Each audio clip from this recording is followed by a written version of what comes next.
everybody, and welcome to Jarg, the podcast that brings you information and education on endometriosis and adenomyosis. I'm joined today by Catherine O'Keefe, who's well known to us as the Wellness Warrior. She's an author, podcaster, Ireland's first menopause coach. She hosts the Menopause Summit, and she holds workshops and coaching for individuals and workplaces. And she's contributed to so many media articles, and her social media is a great education in itself. Catherine, welcome to the Jarg podcast. How did you become interested in this? So do you want to tell us a wee bit about yourself? Sure. Thanks, Kathleen, and lovely to be chatting to you. So I guess really my passion has come very much from my own experience. So back in 2013, 2014, I started my own perimenopause journey, and I found there was a dearth of information out there. It was like, oh my God, we don't talk about that. There was very little information out there. And I think where I had challenges, I had a really tough time with very heavy periods initially. But also what I found was at work, I found the brain fog just really hit me in terms of the impact it had on my confidence. I was a director in investment banking at the time, and I would have been very used to speaking, doing presentations, etc. But I just found that information that normally would just flow off my tongue just completely went. And I found I'd struggled for words. I'd struggled to, recall basic information.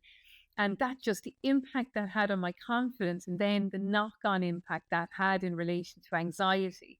I think it was that experience and as I said, the heavy periods that really just kind of led me to kind of think, Jesus, why is nobody talking about this? And it was very much kind of like, listen, we need to talk about this. And I think that's really where my passion started from. And I started blogging about menopause.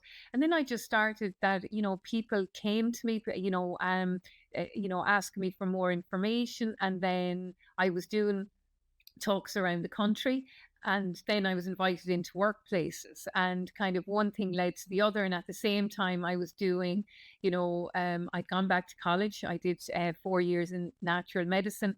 But, following on from that, I was doing everything in relation to just kind of making sure I was on top of the latest information in relation to menopause. So, like doing courses with the British Menopause Society, etc. So really, yeah, it's my own personal journey. And a lot of people kind of get a great kick out of the fact I was in investment banking, and now like it's such a change. But I guess all our paths lead us somewhere. And I certainly think, my career there most definitely was a very important part of a chapter in my life to bring me to what I'm doing now. Because just like you with endometriosis and that passion around women's health, I am so passionate about this in Ireland, but also internationally, just that we really progress the conversation. And as my great friend Diane Danzebrink would say, we are the generation that are going to make change. We are the generation that will make menopause matter.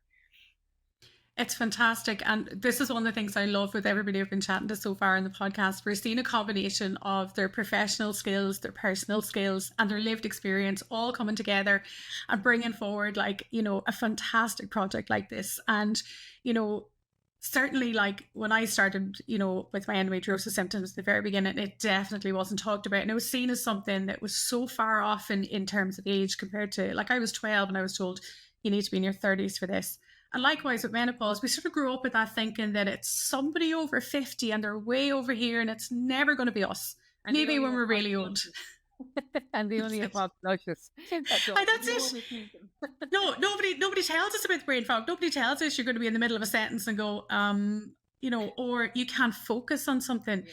So can you take us through the difference between perimenopause and then menopause itself? And this is something I see confused quite a lot in the media, and even chatting to women as well, that there's no clear distinction as to what that is. Can you take me through that a wee bit? Yeah, and I think, I think that's a really important part of it, Kathleen, because, the part now that I feel, and I've been doing a lot of work in this area recently, that we're forgetting about is postmenopause. Yes. And I know postmenopause, and I'll explain it in a minute, is the rest of your life. But there's that initial chapter of postmenopause that is just as challenging as perimenopause. So if we look at it in terms of the continuum, perimenopause is what happens first. And I'll go on averages. So if we think of natural spontaneous menopause, the average age of perimenopause will be 45. But listen, I started younger. Many people will start younger. Some will start older. But, the averages are just there as a guideline. But perimenopause is where it's a bit like, I love the analogy of, the sea when it comes to menopause. And if you think about it, you have these lovely calm waters, but in perimenopause, this is where, those waves start to come in, calmness starts to, things are less stable. But the thing about perimenopause is it's very gradual for the majority of people. And it's also, in a way, it's quite sneaky because it's kind of creeping up on you. So what happens is you could have subtle changes happening, and particularly you have progesterone, which, as we know, is so important when we talk about endometriosis. But that progesterone decline happens, but it's very gradual. So you may not notice, you could take like over even a year or two, and you may not notice actually that maybe you're just not as socially active as you used to be. Maybe you're worrying a little bit more. Maybe you're just not as comfortable as you were before. Maybe you don't have as much energy as you had before. But that happens so subtly that it can be a while before you actually realize that things are starting to change. And that's very common in perimenopause, until it might be that somebody says it to you, or it might be that maybe you come to a stage where you're just like, okay, I'm really feeling low, or I'm really feeling down, or I'm really feeling anxious. And then you might stop and you might realize, actually, I've been feeling like this for a while. It hasn't maybe been, a month or two, maybe it's been a year or two. And I find that's a very common conversation I would have with women going through perimenopause, because I always think perimenopause progesterone, the calming, nurturing hormone that is progesterone, but its decline really impacts in terms of how we feel, so perimenopause is that initial stage, and we should never underestimate it because there's so much happening. And then when, like if we go back to the analogy of the sea, the waves get much more vigorous, things start to really become obvious. And that is a sure sign that you're moving closer to menopause itself. But the thing about menopause is it is simply the anniversary of 12 months without a cycle. So in essence, it's just one day. And then you are into postmenopause. So that's why peri and postmenopause are so important, because often Kathleen, I'd say once a week I'll get an email or a DM from someone saying, "Oh, Catherine, I'm so excited. I've gone 12 months without a period. So am I done?" I'm like, "Oh, sorry." Mm. Because it just doesn't change overnight, because you still have to come down off that summit, and everything still has to settle in the body before you kind of come to a new status quo, right? And that takes time. So the average age of perimenopause will be 51, 52. It will differ based on your ethnic background. But then, as I said, it can be a couple of years. So for many women, it might be the mid to late 50s before the symptoms start to calm down fully. And generally, the last symptom to go are the vasomotor symptoms of menopause. So, like the hot flushes, the night sweats. But again, what's really important, Kathleen, is that we know that 20 to 25% of women will go through menopause with no symptoms. And they do exist. I tell you, I've met them. I can go into a workplace and I can talk about these statistics, and I'll nearly always have one woman who put up her hand and say, "That's me. I've had no symptoms." And man, they're lucky. But then we know conversely, on the other hand, we do know the 25% will suffer severely as they go through, with the remainder it could fall in the more moderate to mild category. So it's not a foregone conclusion that you're going to have symptoms. And then, of course, the individual nature of menopause means that there's a vast array of symptoms that could happen. So if you look at that continuum from perimenopause through to postmenopause, you're looking at anywhere from probably 4 to 10 to 12 years. Like I started perimenopause, let's say 44. I'm 53 now, and I'm still in perimenopause. I'm definitely getting closer, but I'm still in perimenopause. So I'm definitely going to be that longer. transition. But then obviously with the work that I'm acutely aware of kind of what's happening, you know. So does that give a good insight in terms of the continuum? It does. And I think, again, that sort of dispels the myth that it's just one day, bang, your period stop, and that's you. And, to know that we may start experiencing this, in our, even as early as our 30s, and I've come across women in their 30s and, Mm. women in their 40s as well.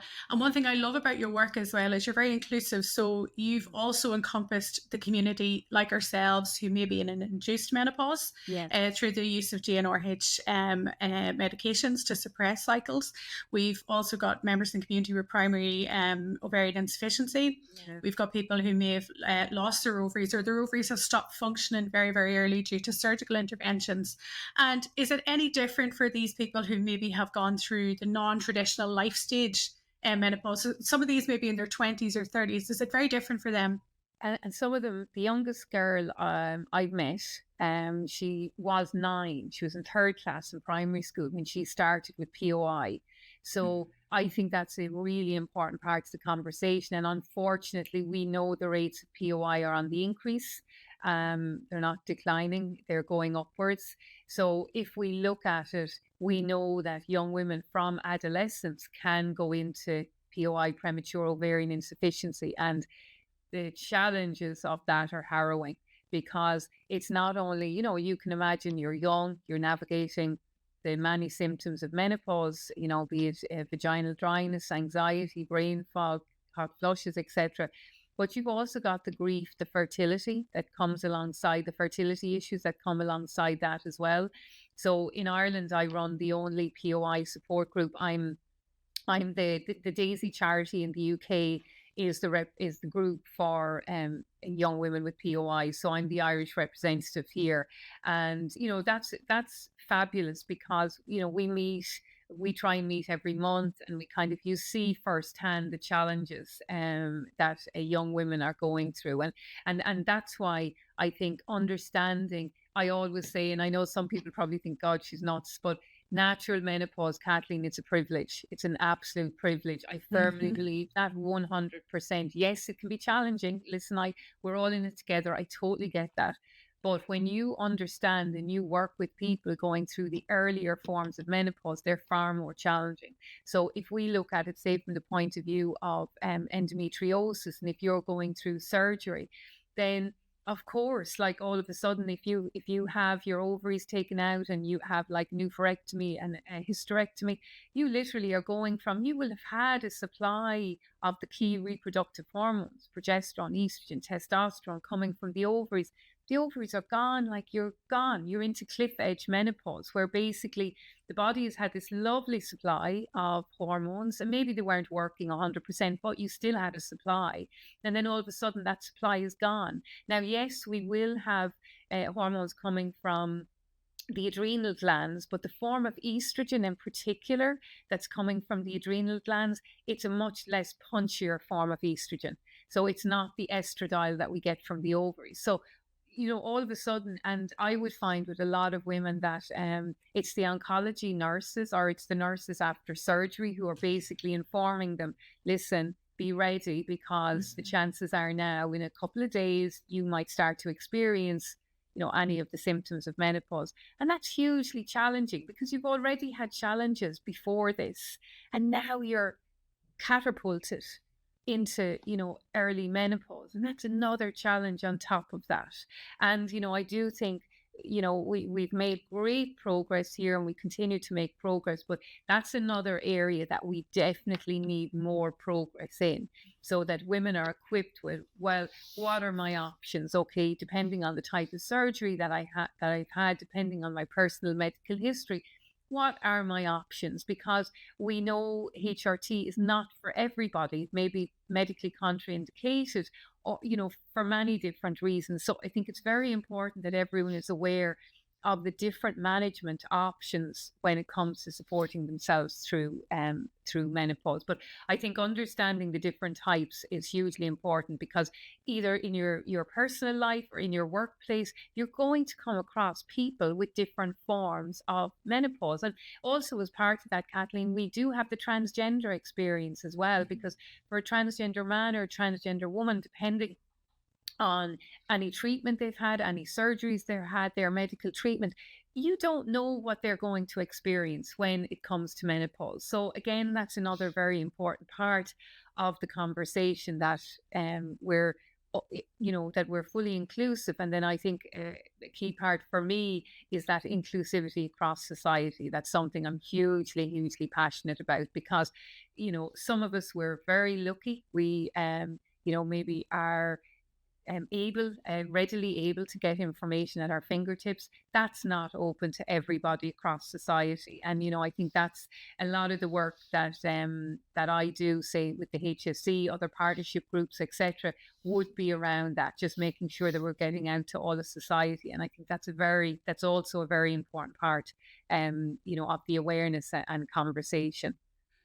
There's a huge issue around health literacy and also about access to accurate information, isn't there? And we've Yeah. got a huge explosion in social media. And, one particular app comes to mind where the amount of misinformation on there is absolutely terrifying. And, we know that, we've sort of used this platform for good. We've used it, and you've used it yourself to get the message across. And it can be fantastic, but it also has that sort of that sharp edge to it. And, where it can cause a lot of harm. And certainly in the endometriosis community, misinformation can lead to treatments, that can lead to life-changing decisions. So women may be led to have a hysterectomy and a oophorectomy when it's not actually indicated, or to press for something like that and end up, losing their ovaries. And that's one of the things that we try and get across is hold on to your healthy ovaries for as long as you can, because and it's not just as simple as the hot flushes and whatever. No, So no. it's so tricky. And you've mentioned progesterone and testosterone as well. There's so much going on. And, certainly as biomedical scientists, I think we still don't fully understand how all these things come together and how they affect every tissue and organ in the body.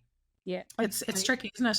It is, and I think the social media aspect, social media is amazing. It has so many positive points, but I find at the moment, and particularly I will say this October when we were at Menopause Day, I was literally like, oh my God, my head was melted. So I'm like, well, how is everybody else's head, And you're just kind of like, I think there's a few things we've got to be aware of. I think it's so important, the trusted sources. I can't impress how important that is, because we should be looking at the trusted sources where it's evidence-based information.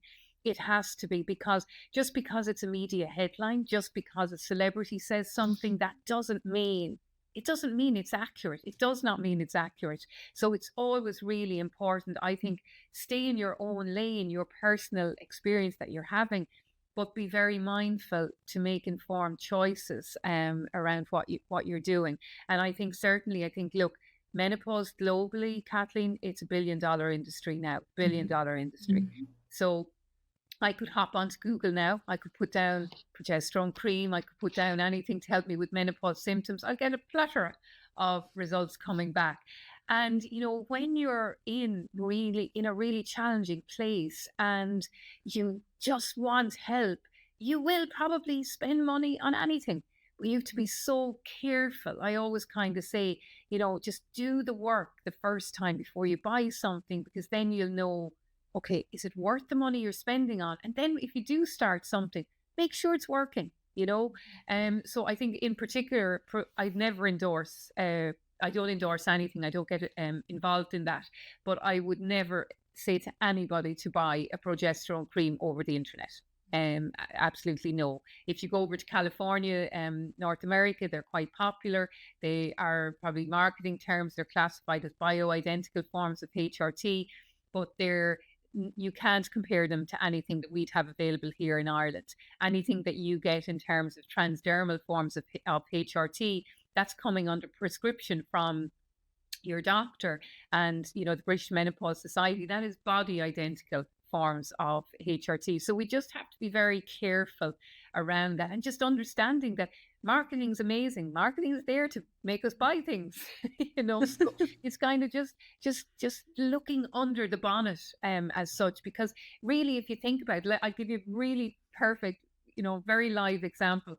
Yesterday, my friend Kenneth in Green Earth Organics, he's a farmer in Galway, an amazing farmer, but he put up a video about how the fact that limes in a certain supermarket in the last week have now got a message on them that they're not suitable for vegans because of some of the additives that are coming in because of the spraying techniques that are used to keep the limes fresh, etc. And you're like, oh my God. So this is where having the awareness to understand whatever we're putting into our bodies, just know what you're putting into your bodies, right? Really, really important. And that one really big area there that I talk a lot about, because I've seen some of the negative impacts, is in relation to internal vaginal dryness. So a lot of women, where they're having 75% of women, if not more, will experience dryness as they go through menopause. And in desperation, you may try anything. I have spoken to women who've used Vaseline, who've used Sudocrem. I mean, honestly, I could tell you the list is endless.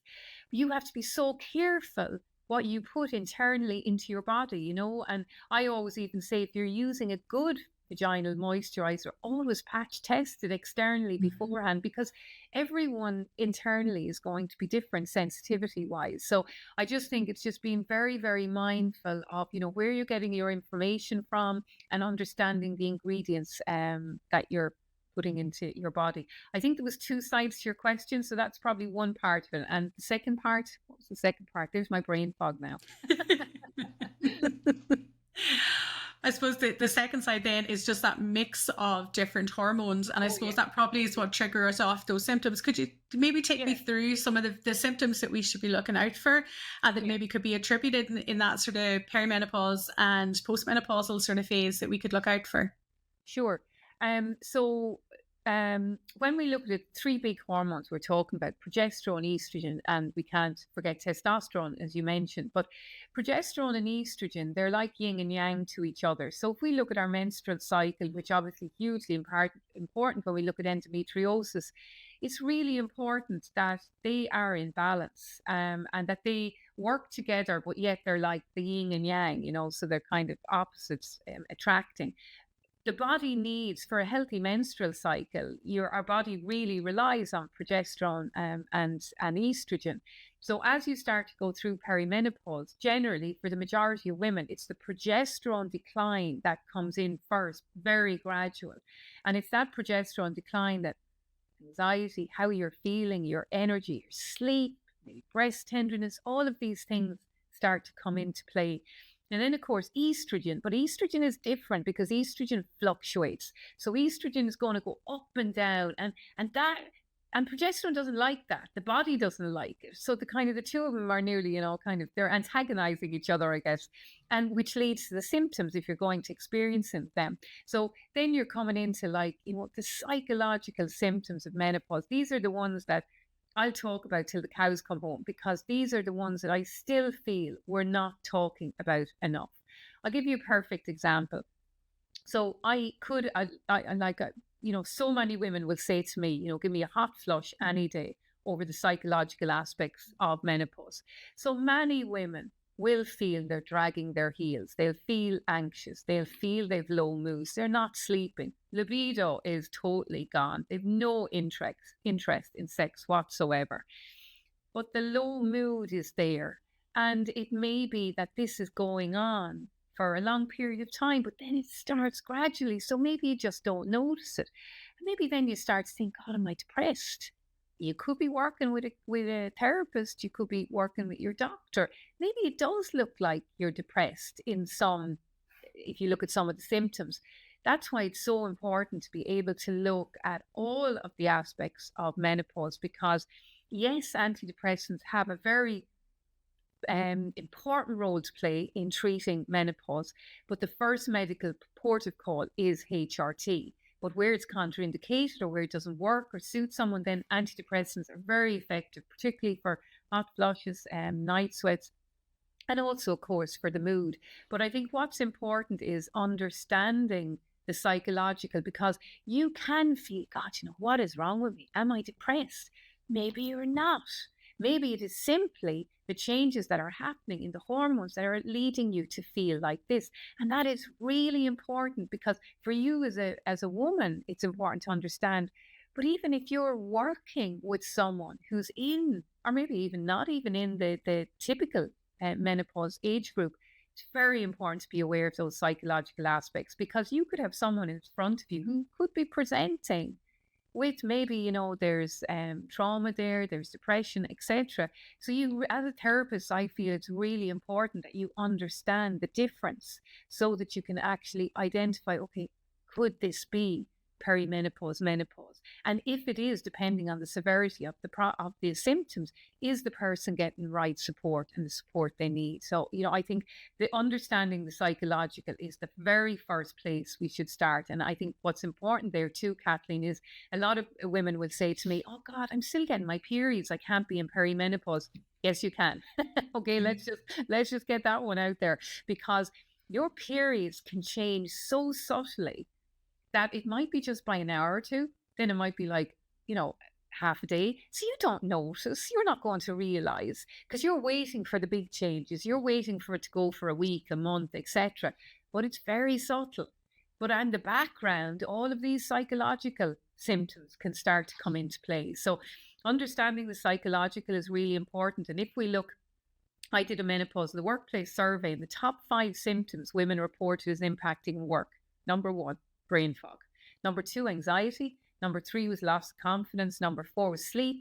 Number 5 was aches and pains. So if you look at those 5 symptoms, 4 of them are psychological. So the psychological, hugely important. Then if you come to the physical, you're talking about headaches, you're talking about breast tenderness, kind of can be like the return of PMS-like symptoms. Again, you mightn't be thinking perimenopause. You might just be thinking, oh, just having a bad month, bit of bloating, cramping, etc. But it's just kind of looking in its totality. And then another very common part is aches and pains, a restless leg syndrome at night. That's a killer. I remember having that a couple of years in perimenopause, drove me nuts at night time. You're dying to go to sleep, and next thing your legs are just like, they won't stop. And magnesium in your diet is a brilliant one for that. And then the dryness, as I mentioned earlier. So now I started to look at dryness differently. Well, not differently. I guess now I look at it with 3 levels. So we can look at the skin dryness, we can look at our face, we can look at our legs, arms, body, etc. And that dryness is there. It's a huge part of menopause. And we have the dryness of the internally, the vaginal dryness, vaginal atrophy. So that's 2 levels of dryness. But here's a third one, and I've been talking a lot about this recently, is the internal dryness of the digestive system. So one of the very common symptoms that many women will see in the early perimenopause years is constipation. And again, you don't notice it, but it can be that maybe it's that week before you're due to have a period, your bowels aren't as regular. And that, I always say, look, if you do one place to start, it's please start with healthy bowels. Because if your bowels aren't regular, it's just everything's going to become more heavy, more stagnant, the energy, everything. So being aware of your digestive health is hugely, hugely important. Very simple to do through your diet, but hugely important. And then, of course, we look at the pelvic area, and that's hugely hormonal dependent. So that's where you can see changes in bladder habits like stress, urge incontinence, etc. Then the dryness, as I mentioned, and then, of course, the cycles. But again, it's that subtlety around the cycles. And they can become lighter, they can become heavier, they can disappear for a while. I mean, I can't tell you how many pregnancy tests I did in my early perimenopause years, because I was convinced. And then you start thinking, am I pregnant? Then you're like, okay, God, now I feel sick. Oh God, yeah, no. And now I'm tender. And you're kind of like, you're running out to do another pregnancy test. It sounded like, okay. And just, can I mention something on that, Kathleen? Because okay, I'm just going to name this one. So we know one of the most common pregnancy tests out there, it's Clear Blue pregnancy test. So they have now brought out a menopause test. Please, please, please don't waste your money on it. Okay, just look at your symptoms. be familiar with the common symptoms of menopause, and I can send you a symptom checker if you want to share it with them, with your listeners. Be familiar with those, because if you look at any of these, you can't do a urine sample without looking at the symptoms. Your doctor won't look at anything until they talk to you about your symptoms. In those perimenopause years, that's what your doctor is interested in, because the symptoms are the guiding point. And your doctor will be able to differentiate between, perimenopause to other underlying conditions, etc. And I think that's another very important stage of any stage, perimenopause, postmenopause, is kind of the health of the thyroid. And that would be a common area that I would see come up. And, it can be the symptoms of a thyroid imbalance. Many of them can look very similar to the symptoms of menopause. So it's always understanding and making sure that your thyroid is in a good, healthy place as well. Because I would have met many women who nearly would self-diagnose perimenopause, but they'll talk to you and you're kind of like, okay, now there's a lot of thyroid sounding symptoms there. Mm. And they might go and they might have bloods done and it's the thyroid. It isn't perimenopause. Another very common one that I would see come up is vitamin B12 deficiency. So it's just staying on top of your health and understanding what's perimenopause, menopause, and what could be something else. I think that's very, very important as well. And it's very empowering, right? Yeah. And you've hit one of my favorite bugbears there. So you have is home testing. I work in an INAB accredited laboratory in McKeith Hospital, and we process thousands of samples every day. And they're requested by consultants, are requested by GPs. And what you're getting when you get a result back through your GP, you're not just getting something that comes from an accredited lab. You're also getting that professional advice that comes back, either with ourselves from reference ranges, but also through your GP. And the rise of home testing is absolutely it's crazy. It's big money. And they're very, very expensive compared to, again, going to your GP and having that sort of backup. And you mentioned that hour to hour, day to day hormonal fluctuation. There is no test for menopause, and we need to get that out of our head. It would be lovely if we had a test. We don't. We have tests for loads of things.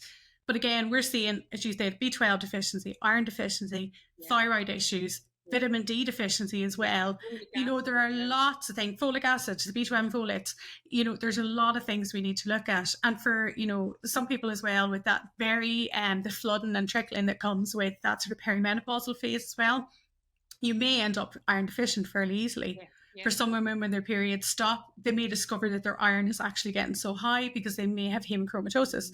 So there's so many more things that we need to look at. And I think that's one of the challenges that we face going into that as well, too, apart from the fact that some healthcare professionals and some of us as individuals, we may not recognize the symptoms. So what sort of challenges are you seeing that people are coming across when they're starting to either present to either healthcare professionals or therapists, or even to any of the sort of complementary therapists out there? Are they seeing any barriers? I think we've done fabulous work in terms of, there's so many brilliant GPs now who've gone and who've done additional training. And, we know they get ridiculous minimum amount of training in college, which definitely, does need to change. That's one of the requests out there with the government. But what we are seeing is a lot of doctors going off and doing additional training around menopause, and that needs to happen because it's really important to stay on top of the curve, because as you mentioned earlier, things are changing so quickly too. I mean, we haven't talked, we talk about testosterone in a minute, but so it's really, doctors, that's that's an important part for them, is staying on top of the curve. But I think the other important thing is for your regular GP, menopause is just one chapter. They're looking after us when we're pregnant. They're looking after babies. They're looking after up to geriatric, so I think it's understanding that is important. But if you asked me 5 years ago, Kathleen, oh my God, your head would be melted, because so many negative stories in relation to interactions with GPs. Thankfully, I don't get as many now, but they're still there. They are still there, and it is very much kind of like you get everything. You get kind of some doctors who will say, "Listen, you just get on with it. It's not normal stage of life. accept it. There'd be others who would be very much kind of, no, you shouldn't take HRT, etc. And in many cases, there's definitely a gap there in information. And I always kind of say, look, it's really important. It's your health. And you can change your doctor. I know it might be a struggle. I know there might be waiting lists, but if you look at menopause, perimenopause, all the way through, it's not quick. It's not 9 months like pregnancy. It's a lot longer. So it's really important that you have a collaborative, supportive doctor on board with you. So that is really, really important. So I think finding the right doctor is hugely important. Another really important part of your support through these years is a very good women's health physio, because we know the changes, yes, hormonally, but also as we age in relation to our bladder. One of the most common reasons women end up in nursing homes is either due to their bones that they break, they fracture, or it's incontinence issues or dementia. So everything that we can do to be proactive in relation to our pelvic health is hugely important. So if we look at France, they're very lucky. They, say postnatally, they get automatically free appointments with a woman's health physio. We don't have that here. And I think that is something in menopause, particularly from, I would say, your mid 40s, that's a really important appointment to make. And you might make one and you mightn't have to do another one, or you might need more. But what you want to be proactive around the pelvic core health, because it's hard to get that strength back. But if you're that you're using it, you're using the right training, etc. That's really, really important. So there's some amazing women's health physios out there, really amazing ones, Maeve Whelan, there's many, many others. And I think then when it comes to therapists, I think when you look at the management options of menopause, I always kind of say, there's the medical options, and HRT being the first one, but there's also non-hormonal medications. But then you have the complementary therapies.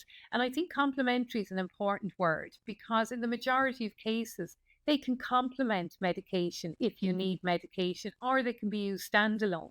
So I think the majority of the therapists that I would work with and that I would know would be very, very supportive of the individual experience of menopause, because they will work with women going through they'll work with women who are mild, so maybe they don't need medication. They'll work with women who are severe, so maybe they need a bit of everything.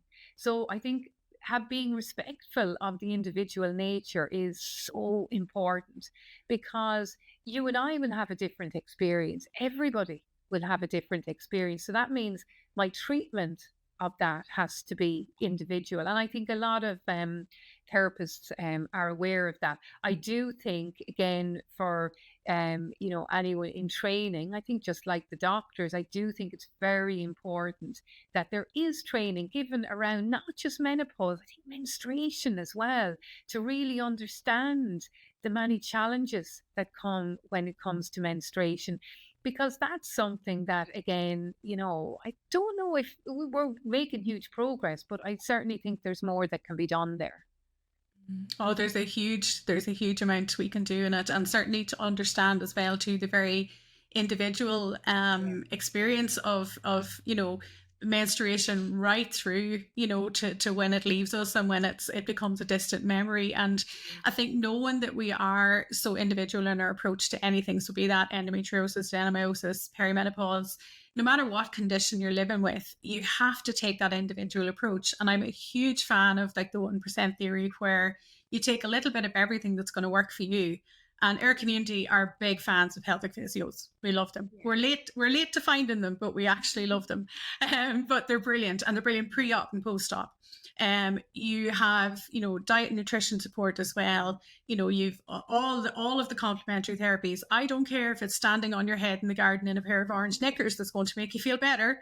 If it works for you and it's doing no harm, go for it. So it's finding that though, isn't it? So how do we end up finding what works for us without going out and spending a fortune and falling victim to a lot of the people on the internet who are trying to take our money? And at 3 a.m, believe me, I have Googled anything that's going to help me between the perimenopause stuff and the endo stuff, and you're like, I need something. So how do we find the good things though? And I would definitely like, I draw the line at magnets. I haven't tried them. I put my hands up. I haven't tried it, but I'm seriously now, I just can't see that one. That's just, Oh, I've tried that. I've I'm tried that one. very, Yeah. I'm very open. I am so open. Like I would have, acupuncture, reflexology, kinesiology, all of them. But I draw the line with them with the magnets. But I think no, I think what's important is, I think bottom line, so important is, how are you? How are you feeling? And please be 100% honest with yourself, Mhm. you know, because there's no point trying to make yourself feel, God, I'm doing okay. You really have to understand, am I feeling low? What way am I feeling? And that's the start. For me, that's the starting point, because once you're very honest with yourself there, then you can say, actually, look, okay, what am I out of 10? Even if you're 3 or 4, okay, look, come on, what's going on here? And what support do you need? What other symptoms maybe are you experiencing outside of the psychological? And depending then, it's looking at, are you mild, moderate, or severe? And if you're a 3 or a 4, you're moderate, severe, I would be thinking now, and I don't know what the other symptoms might be. You might have other brain fog, other things. Mhm. And then, I think really the starting point then, I would certainly say, make that appointment with your doctor. Have a conversation with your doctor. And, maybe you'll have a conversation. Maybe they'll do bloods because they want to rule out any of the other underlying conditions we've mentioned. Or, maybe you're mild. Maybe you're actually saying, actually, I'm a 7, I'm, 6 maybe even, or whatever. I'm actually doing pretty okay. But maybe I kind of think, okay, my sleep could be better. Maybe I could be eating better. Maybe I could be moving more. So then start to be proactive yourself. And I am a huge believer in lifestyle. I think a large component of our life at any stage is lifestyle. And then on top of that, you add in those essential ingredients, be it complementary therapies, medication, etc. But no matter what you're doing, Kathleen, if you're on antidepressants, if you're on HRT, if you're doing acupuncture, if you're using herbs, you have to do the lifestyle.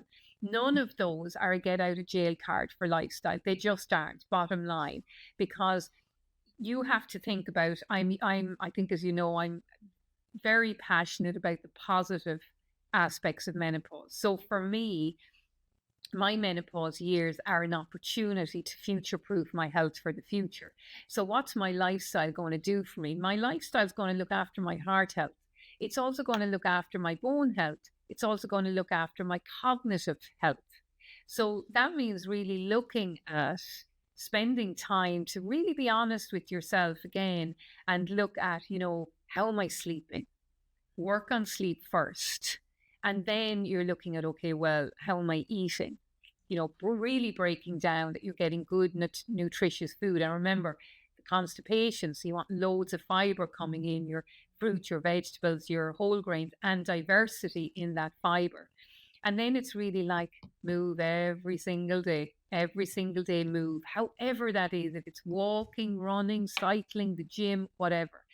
Movement is so important, but we know as we get older now, it's the weight bearing movements that we want to be looking at. So we want to be looking at, it doesn't have to be a gym. It could be that you're at home and you're doing some exercise, the plank, lunges, anything that's weight bearing, resistance exercise.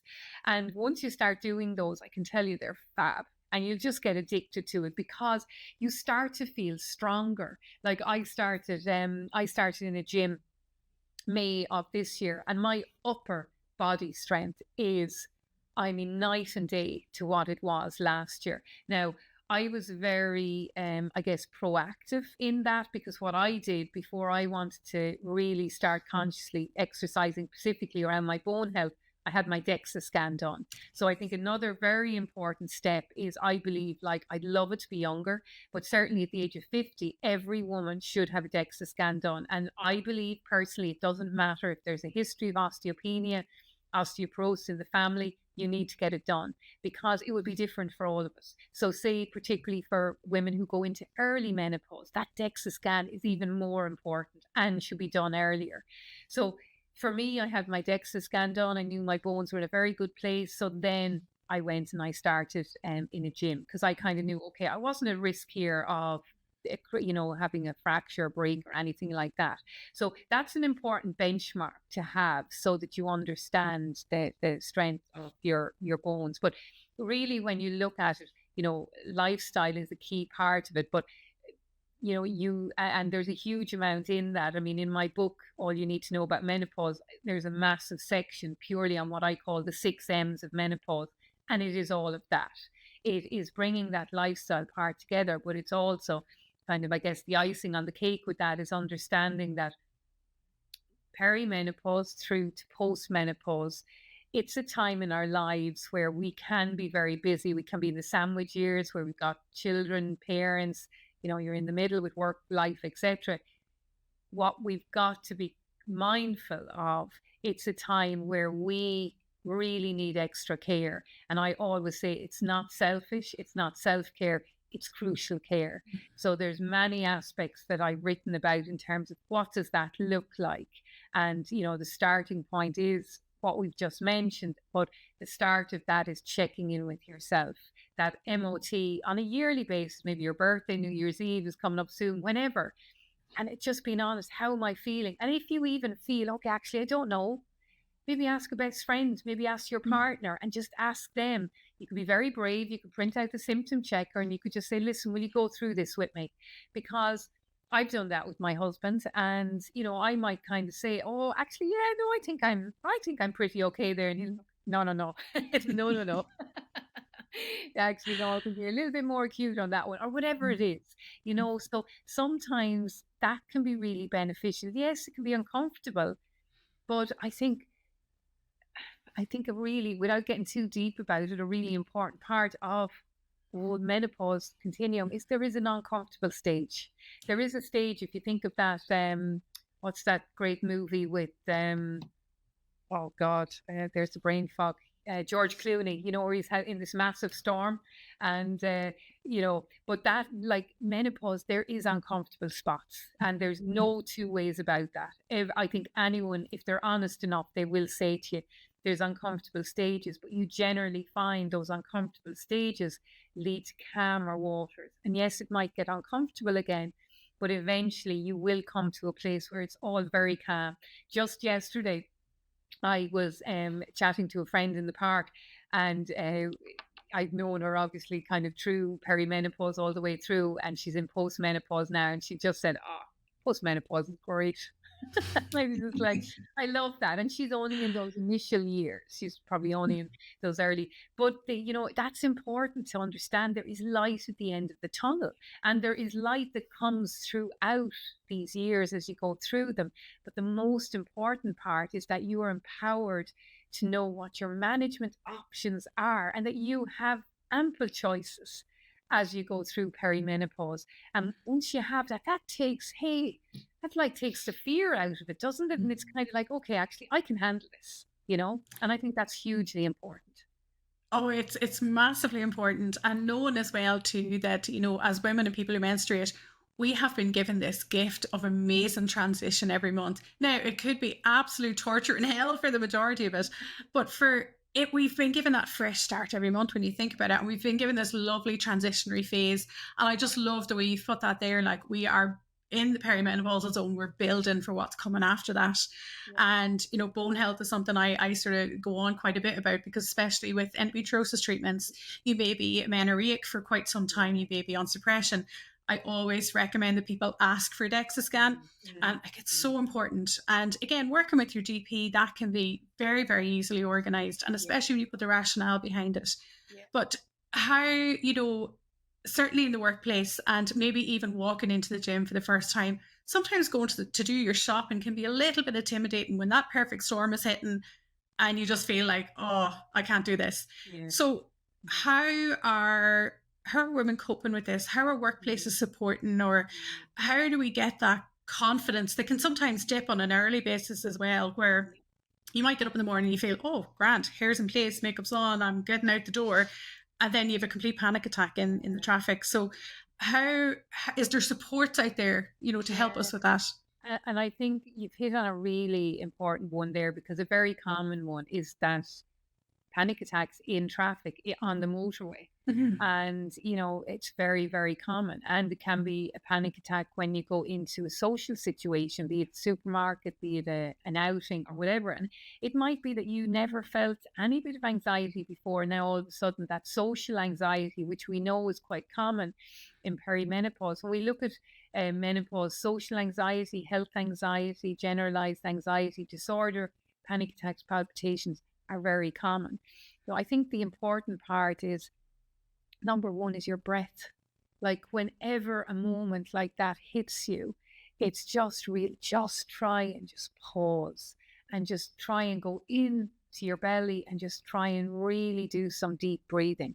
Because when moments like that will happen, and whether it's like out like that or whether it's even in the workplace, it can be at your desk, maybe go into the restrooms, just take a breather, just bring yourself back down, ground yourself, and just bring yourself back to your breath. You'll never hear anybody say that they feel worse after taking a few moments of deep breathing. It definitely, definitely helps.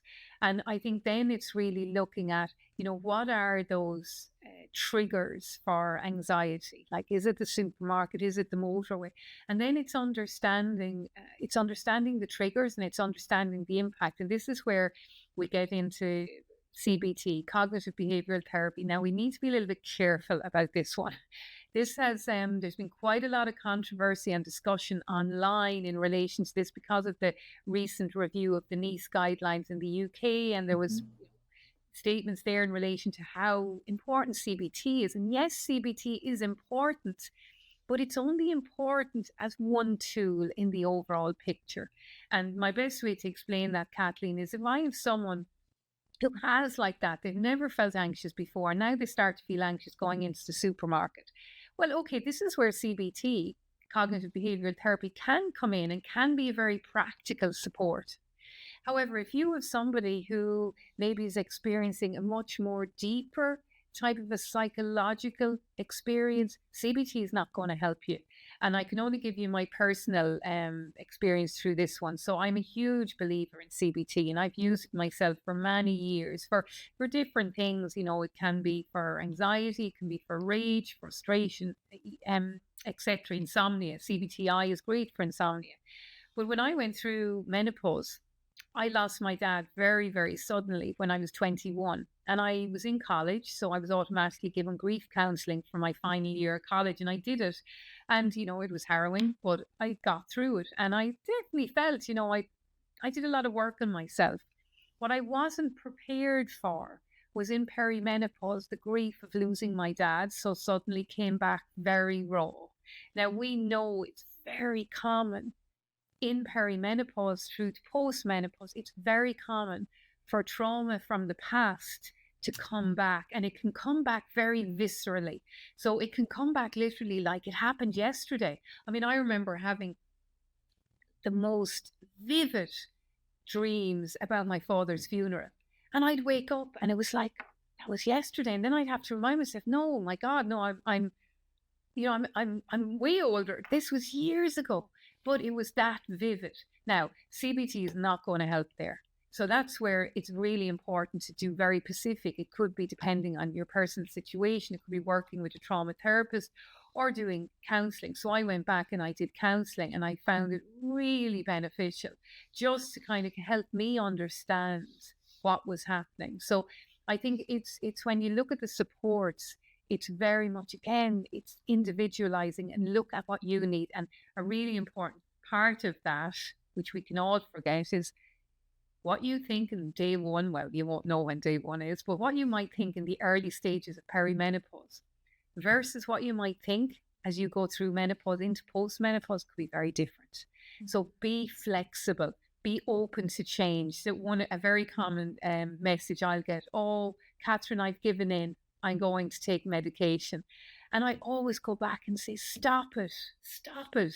Don't ever say that, because you should never look at it like that you've given in. That shouldn't even be part of this conversation, because ultimately we all have one life, and it is so important we live our best lives, and no woman should suffer in silence for any stage of their health, be it menstruation, menopause, etc. So I think it's really important just kind of, knowing the supports that you have in place. But, certainly, as I said, look, the breath is number one. CBT can help. And then also what I would say, anything to do with anxiety, please be mindful of the fact that anything you do in your lifestyle, the food, the movement will benefit. We know excess caffeine will increase cortisol, will trigger heightened anxiety.